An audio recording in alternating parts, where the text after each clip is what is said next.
गर्मियों का मौसम शुरू होते ही जो मुख्तलिफ मसाइल सामने आते हैं उसमें एक मसला अक्सर लोग मिसाने में गर्मी की शिकायत करते नजर आते हैं। और जब मिसाने की गर्मी, कुछ लोग तो उसका मजाक उड़ाते हैं कि मिसाने की गर्मी क्या होगी और ये क्या होता है। और जो पुराने अतिब्बा इकराम या पुराने ख्याल के लोग हैं उन्हें कहते हैं मिसाने में गर्मी हो गई है। बुनियादी तौर पर मिसाने की गर्मी लोग किसको कहते हैं? जब अफराद को गर्मियों में पेशाब बहुत पीला आना शुरू हो जाए, जल के आना शुरू हो जाए, तो उसको वो आम तौर पर मिसाने की गर्मी कहते हैं। वजह क्या होती है? वजह ये होती है कि गर्मियों में पसीना बहुत ज्यादा आ रहा होता है, गर्मी बहुत ज्यादा लग रही होती है। और एक बात ध्यान में रखिए कि ये हीट स्ट्रोक का जो मामला है, इसके बुनियादी क्या रीजन होती है कि हमेशा ज्यादा हरारत है वो कम हरारत की तरफ ट्रैवल करती है। अब देखते हैं कि जब गर्मियां होती हैं तो जो बैरूनी टेम्परेचर है वो 44 और 47, 49 और 50 तक चला जाता है, जबकि हमारा जो बॉडी का टेम्परेचर है वो 37 डिग्री सेंटीग्रेड होता है।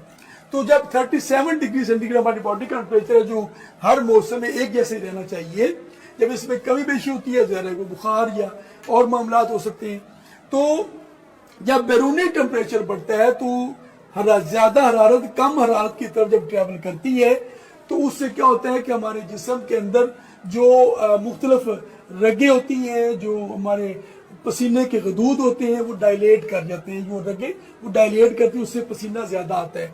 या पसीना ज्यादा आता है तो उससे आपके जिस्म के अंदर से नमकियात और मुख्तलिफ किस्म के एंजाइम्स भी जिस्म से निकलते हैं। इलेक्ट्रोलाइट जिसको कहा जाता है जदीद जुबान में, ये जो इलेक्ट्रोलाइट है ये हमारे जिस्म के अंदर जो मायात का तवाज़ुन बरकरार रखते हैं और जिस्म के मुख्तलिफ जो अफ़आल होते हैं, हमारे जो अज़ा मुख्तलिफ फेल अंजाम दे रहे होते हैं, उनको बाकायदा रखने के लिए इन इलेक्ट्रोलाइट्स का बड़ा किरदार होता है।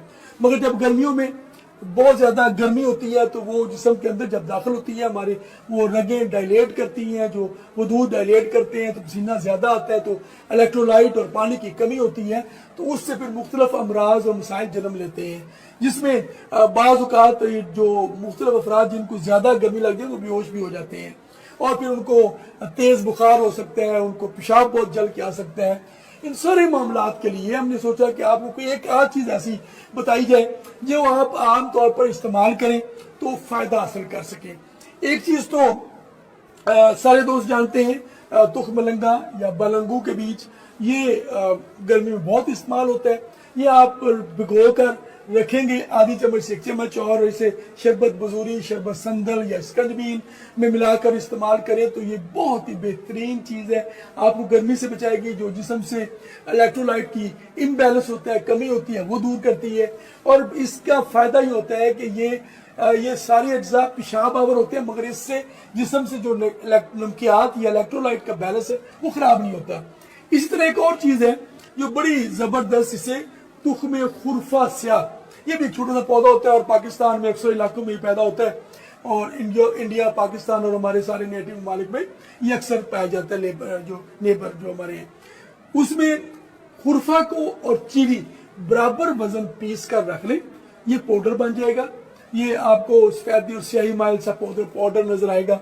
ये आप 1 चम्मच कच्ची लस्सी के साथ, पानी के साथ, शरबत बजूरी के साथ इस्तेमाल करें। जिनको पेशाब बहुत पीला आता है, जिनको पेशाब जलन के साथ आता है, या बाज़ औक़ात इनको हल्के फुल्के रेत के ज़रात बनते रहते हैं, पथरी के अलामात नजर आती हैं, उसमें बहुत फायदेमंद चीज़ है। तो खुरफा स्याह को चीनी बराबर वजन पीस कर रख लें और गर्मियों में सुबह शाम 1 चम्मच शरबत बजूरी, संदल या किसी भी मशरूब के साथ आप इस्तेमाल करें तो आपके मिसाने की गर्मी, जिगर की गर्मी, तेजाबियत और पेशाब जल के आने में बहुत फायदेमंद चीज़ है। आप इनको इस्तेमाल करें और बिला झिझक इस्तेमाल करें और पूरी गर्मियों में इस्तेमाल कर सकते हैं। हिफ्ज़े मतक़द्दुम के तहत भी इसको इस्तेमाल कर सकते हैं, इसका कोई नुकसान नहीं होगा। इसके अलावा कोई आप हमसे मालूमात जानना चाहें, किसी मर्ज के बारे में मशवरा हासिल करना चाहें, जो नंबर दिए जा रहे हैं इस पर रब्ता करें। इंशाल्लाह आपको आपके मसाइल का हल बताया जाएगा। अल्लाह ताला सब कामयाब नासिर हो सामने।